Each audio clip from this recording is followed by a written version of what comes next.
Welcome to the Reconnection Club podcast, the show that helps parents heal troubled relationships with their adult sons and daughters. I'm your host, psychotherapist Tina Gilbertson. Each week, I'll offer you compassion, clarity, and personal development tips designed to help you reconnect, not only with your child, but with yourself. Now let's get started. When it comes to figuring out what's going on with adult children who aren't reliably communicating, parents often rely on assumptions.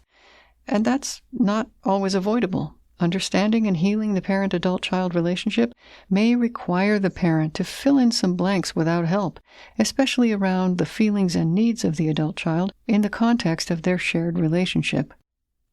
However, many of the assumptions that parents make during estrangement tend to rely on mind-reading and fear-based speculation, which are often wrong and create pain and confusion instead of compassion, clarity, or hope. In this episode, I'll look at some examples of problematic assumptions and follow those up with a short list of questions you can ask to make sure you're not confusing those types of assumptions with facts. I have 3 statements to share, all of which were made by actual parents who were unwillingly estranged from their adult children. I've edited these to make them generic, so we'll just have to guess as to the context for each of these statements. The first statement is, "I assume she is angry because I went to see them." This statement contains at least 2 separate assumptions. The first is that the person was angry. I assume she is angry because I went to see them. Sometimes when I'm speaking with a parent, they'll be telling me about a conversation they had with someone, and they'll say, "I could tell she got angry when I said that." And when I ask how they could tell, they might say, "Well, she suddenly went quiet." Or they describe a facial expression or another behavior. And usually, from where I'm sitting anyway, the expression or the behavior could just as easily have been caused by that person pausing to think, or being confused, or embarrassed, or concerned, or getting distracted, or something else other than getting angry. So the anger itself is often an assumption. But let's say we can determine somehow that this person really was angry. There's still the question of what caused her anger. And that's the second assumption in this statement. It's because I went to see them. Many of us feel nervous and responsible when the people around us get angry. Deep down, we feel like we're to blame, so we think back on everything we did and try to figure it out. But we are not always the cause of other people's feelings. So at best, our behavior is an unreliable indicator of what made somebody angry. Maybe she was angry at her partner, and I was just collateral damage. But let's say she really was angry, and she was angry at me. In that case, I still might be wrong about the reason. Was it because I went to see them? Maybe. But then again, maybe she was angry because when I got there, I failed to notice her geraniums that it took her so much time to pick out at the nursery and plant before I arrived. The takeaway is we are not as good at reading other people's minds as we believe we are, especially when we're having our own feelings about what's going on. Let's move to the second statement, and I hear variations of this one regularly. Apparently, he did not have a close relationship with his fill-in-the-blank parents, grandparents, siblings, and so he doesn't value that. This is a combination of possibly a fact, i.e. he didn't have a close relationship, and an assumption that he doesn't value that type of relationship because of his experience. That assumption might be true. It's certainly possible, but it's not more possible or more likely than a partner being estranged from their own family, valuing and embracing their partner's family as a precious resource. I see this all the time from the side of the estranged parents. They tell me their child has merged with their partner's family, and they spend all their time with them. So the assumption that someone doesn't value a family relationship that they don't have in their own family is based on a faulty deduction. In reality, these situations can go different ways. Sometimes estranged adult children embrace their partner's family. Sometimes they reject them. And sometimes they simply follow their partner's lead.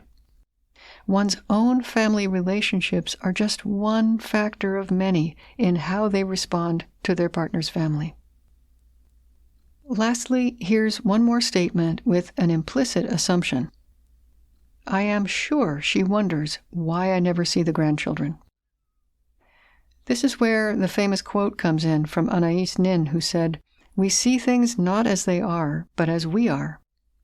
If I'm embarrassed or devastated or mystified about not seeing my grandchildren, I might project my own feelings onto someone else and picture them being concerned about my situation.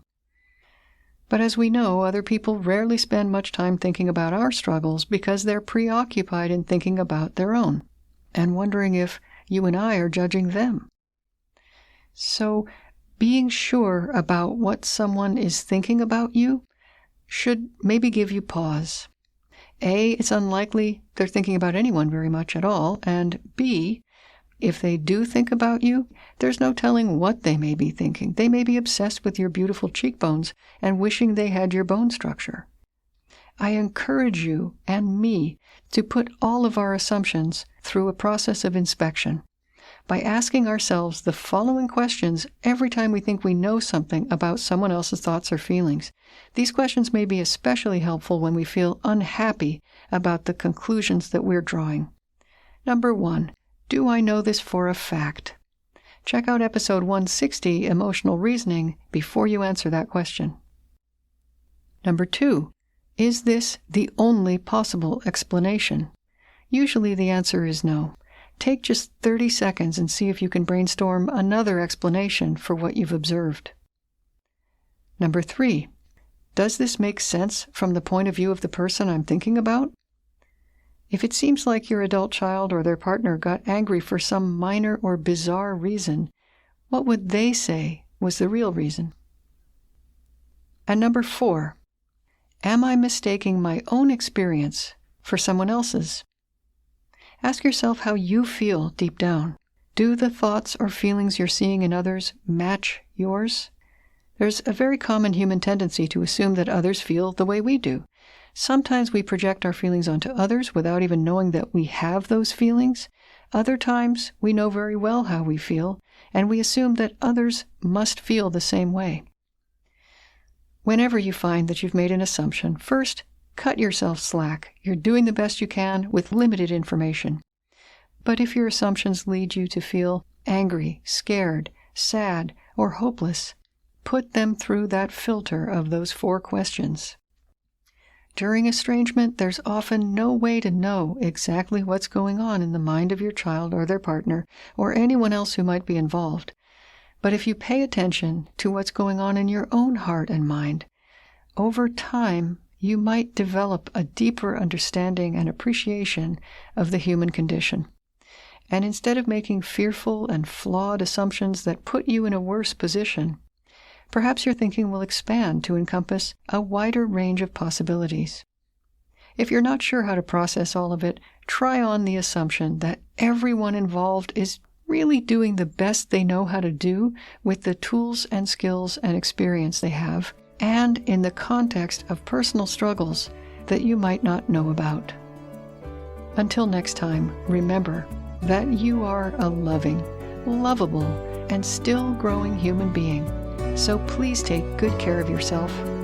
Bye for now.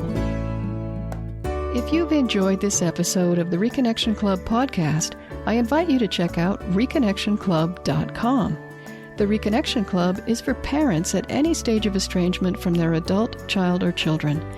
So whether you've just realized there's trouble between you, you've been living with estrangement for years, or you're newly reconciled but still walking on eggshells, the Reconnection Club is your essential resource for information, support, and continued personal growth. With our courses and workshops, expert interviews, monthly Q&A calls, and a friendly, active community, the Reconnection Club is a wonderful place to be for anyone suffering the pain of estrangement from an adult, child, or children. So check it out at reconnectionclub.com.